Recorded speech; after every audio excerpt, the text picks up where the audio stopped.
নমস্কার, কেমন আছেন সবাই? স্মৃতিচিত্রের একটি নতুন ব্লগে আপনাদের সবাইকে স্বাগত। আজকের দিনটি একটু অন্যরকম, কেননা আজকের দিনটিতেই আমরা দীক্ষা গ্রহণ করব। এখন ঘড়িতে বাজে সকাল 7টা। একটু তাড়াতাড়ি রেডি হয়ে নিয়েছি, কেননা আমাদেরকে এখন পৌঁছতে হবে নতুন গ্রামে। ওখানেই আমাদের দীক্ষা গ্রহণ করতে হবে। সাম্য টোটোর জন্য অপেক্ষা করছে, আমরাও প্রায় রেডি। বলতে বলতে দেখুন টোটো চলে এসেছে। আমরা আমাদের ব্যাগপত্র নিয়ে টোটোতে যাচ্ছি। আসলে বাড়ি থেকে সমস্ত পুজোর জোগাড় করে নিয়ে যাওয়া হচ্ছে, তো তাই অনেকগুলো ব্যাগ হয়ে গেছে। আমাদের সাথে সাথে আমার কাকা শ্বশুর, কাকিমা ও তার মেয়ে মৌসুমিদি এবং তার মৌসুমিদির হাজব্যান্ড অর্থাৎ আমার দিদি জামাইবাবু, এরা চারজনেই কিন্তু দীক্ষা নেবেন। কাকা আর কাকিমার যেহেতু বয়স হয়েছে, তাই জন্য সবাই মিলে ঠিক করা হয়েছে ওনাদের বাড়িতেই দীক্ষাটা নেওয়া হবে। তাহলে আর ওনাদেরকে কষ্ট করে আমাদের বাড়িতে এখন আসতে হবে না। গুরুদেব ওখানেই আসবেন আর ওখানেই দীক্ষাটা নিয়ে নেওয়া হবে। সাম্যর বাবাও রেডি হয়ে গেছে, তবে সাম্যর বাবা টোটোতে যাবে না। ও একটু পরে, মিনিট 5-10 পরে ওর যাবে, কেননা ওর আরও কিছু কাজ আছে, সেইগুলো মিটিয়ে নিয়ে ও তারপর যাবে। সাম্যর পাশে যাকে দেখছেন, অর্থাৎ যিনি টোটো চালাচ্ছেন, উনি আমার মামা শ্বশুরের ছেলে, অর্থাৎ সম্পর্কে আমার দাদা আর সাম্যর জেঠু হয়। সাম্য তো জেঠুকে পেয়ে খুবই খুশি। সাম্য আবার ওর জেঠুকে ভালোবেসে পুচে বলে ডাকে। যাই হোক, ওরা ওদিকে গল্প জুড়ে দিয়েছে আর আমরাও এদিকে একটার পর একটা ব্যাগ তুলে নিয়ে রেডি হয়ে যাচ্ছি। কোথা থেকে? হ্যাঁ, ভালো ওটা দিয়ে ঢোকাই যাবে না। ওটা আরো অবস্থা খারাপ, যা জ্যাম মাথা খারাপ করে দেয়। আমাদের টোটো ছেড়ে দিয়েছে। রাস্তার চারদিকটা দেখুন ভীষণ অপরিষ্কার হয়ে আছে। আসলে আপনারা তো সবাই জানেন, তারকেশ্বরে শ্রাবণ মাসে শ্রাবণী মেলা উপলক্ষে অনেক ভক্ত সমাগম হয় ও অনেক দূর দূরান্ত থেকে জলযাত্রীরা আসেন। তাদের যাত্রাপথে যাতে কোনো রকমের অসুবিধে না হয়, তার জন্য বিভিন্ন সংস্থা থেকে বিভিন্ন রকমের ক্যাম্পের আয়োজন করা হয়। সেখানে নির্দিষ্ট জায়গায় ডাস্টবিন থাকলেও অনেক ক্ষেত্রে সেটা বাইরে ফেলা হয়, আর তার কারণেই এই সময়টায় রাস্তাটির কিছু কিছু অংশ পরিষ্কার পরিচ্ছন্নভাবে রাখা সম্ভব হয়ে ওঠে না। তবে এটিকে যাতে আরও পরিষ্কারভাবে রাখা যায়, তার চেষ্টা চলছে। রবিবার সোমবার অত্যধিক ভিড় হওয়ার কারণে শ্রাবণ মাসে তারকেশ্বরে প্রায় সমস্ত স্কুলগুলোই বন্ধ থাকে। সেই সাথে ওই দুদিন গাড়ি নিয়ে যাতায়াত করাও যায় না। কিন্তু ওই দুদিন ছাড়া বাকি দিনগুলিতে জলযাত্রী থাকলেও যাতায়াতের ক্ষেত্রে গাড়ি নিয়ে কোনো অসুবিধে হয় না। আজকে যেহেতু বুধবার, তো আমাদেরও কোনো অসুবিধে হচ্ছে না। দেখুন এখনও কিছু কিছু জলযাত্রী যাচ্ছে।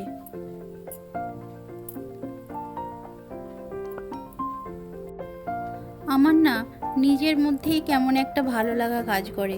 এই যে আমি তারকেশ্বরে থাকি, জানি সবাই সবার জায়গাকে ভালোবাসে, কিন্তু তাও আমার বলতে ইচ্ছে হলো, তাই আপনাদের বলে দিলাম। এদিকে দেখুন, আপনাদের সাথে কথা বলতে বলতে আমি পৌঁছে গেছি কাকা শ্বশুরের বাড়িতে।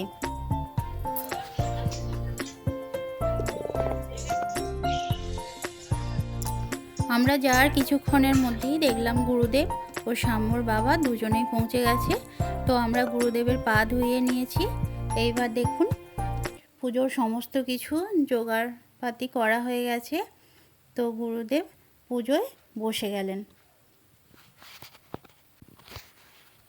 পুজোর শেষে যেহেতু কিছু খাওয়ার জন্য আয়োজন করতে হবে, তো আমরা তো পুজোর কাছে থাকলাম। মা কিছুটা হেল্প করে দিয়ে গেছে, আর বাকিটা দেখুন ওইদিকে মা আর কাকিমা কিছুটা মিলে কাজ করে নিচ্ছে রান্নাঘরে। সেটা আর আপনাদেরকে দেখানো হলো না। যাই হোক, এদিকে দেখুন আমরা তো সবাই এখানে বসে গেছি। আর ওই যে লাল জামা পরে যাকে দেখতে পাচ্ছেন, উনিই কিন্তু আমাদের গুরুদেব। দাঁড়ান, একটু পরে আপনাদের মুখটা দেখাচ্ছি। ওইদিকে দেখুন আরেকজন বয়স্ক করে ভদ্রলোক বসে আছেন। উনি হচ্ছেন আমাদের কাকা শ্বশুর আর কাকিমার গুরুদেব। আর যিনি লাল জামা পরে আছেন উনি হচ্ছেন আমাদের গুরুদেব।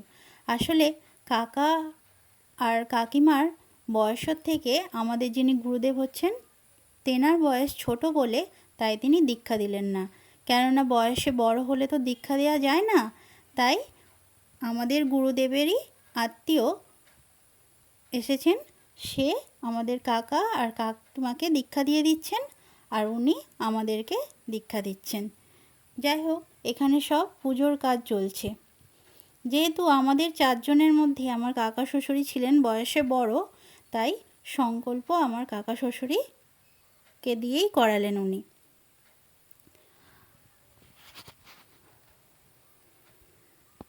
চশমা পরে যেই দুজনকে আপনারা দেখতে পাচ্ছেন উনি হলেন আমার কাকা আর কাকিমা। আর তার পাশেই বসে আছে দিদি আর জামাইবু, আর পাশে আছি আমি।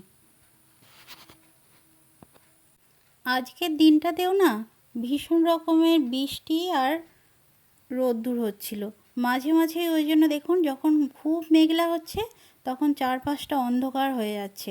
আর দেখুন, যখন পরিষ্কার আছে তখন এইখানটার জায়গাটাও বেশ পরিষ্কার লাগছে। ওই জন্য মাঝে মাঝে ছবিগুলো অন্ধকার এসেছে, আবার কখনো পরিষ্কারও এসেছে। গুরুদেবের কথা বলছি যখন, আপনাদের একটা কথা বলি শুনুন।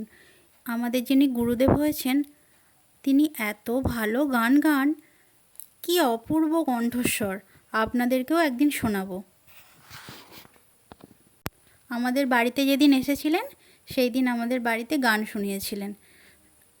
কি যে ভালো লাগছিল গানগুলো শুনতে, বিশেষত যখন ঠাকুরের গানগুলো করছিল না, অপূর্ব অপূর্ব, ভাষায় বর্ণনা করার মতো নয়। এদিকে আমাদের পুজো চলছে আর ওইদিকে সাম্য তার সঙ্গীদের পেয়ে গেছে। সঙ্গী বলতে মৌসুমীদির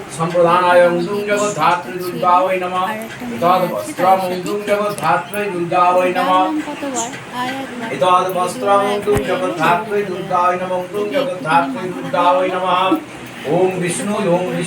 একটু বস বস, ও থাকছেই না।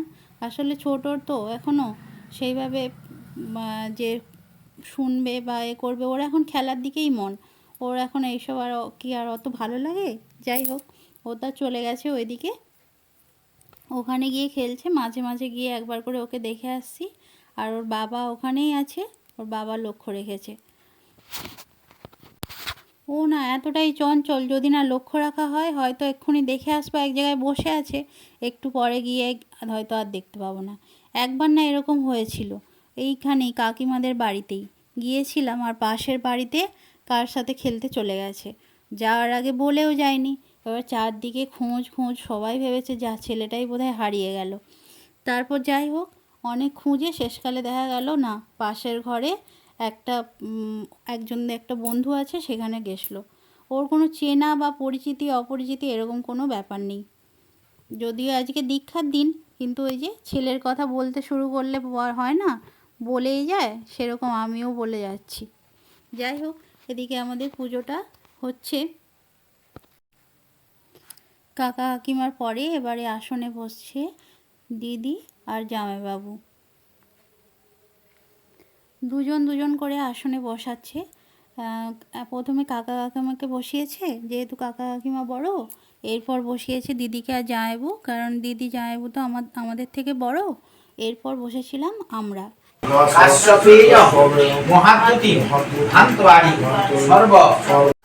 আমাদের যেহেতু বাড়ির ঠাকুর জগদ্ধাত্রী মা, সেহেতু আমরা সবাই জগদ্ধাত্রী মন্ত্রেই দীক্ষিত। আর সেই কারণে গুরুদেব আগে মায়ের পুজো করে নিলেন, তারপর আমাদের সবাইকে দীক্ষা দিলেন। এদিকে দেখুন, আমাদের হোম শুরু হয়ে গেছে।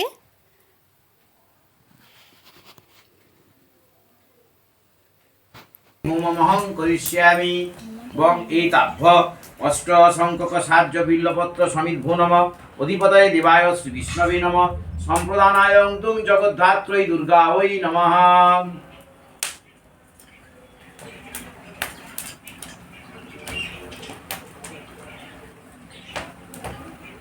ওম বিষ্ণু ওম বিষ্ণু ওম দুং জগদ্ধাত্রী দুর্গা ওই স্বাহা ইদং জগদ্ধাত্রী দুর্গা ওই ওম দুং জগদ্ধাত্রৈ দুর্গা ওই স্বাহা ইদং জগদ্ধাত্রৈ দুর্গা ওই ওম দুং জগদ্ধাত্রৈ দুর্গা ওই স্বাহা ইদং জগদ্ধাত্রৈ দুর্গা ওই ওম দুং জগদ্ধাত্রৈ দুর্গা ওই স্বাহা ইদং জগদ্ধাত্রৈ দুর্গা।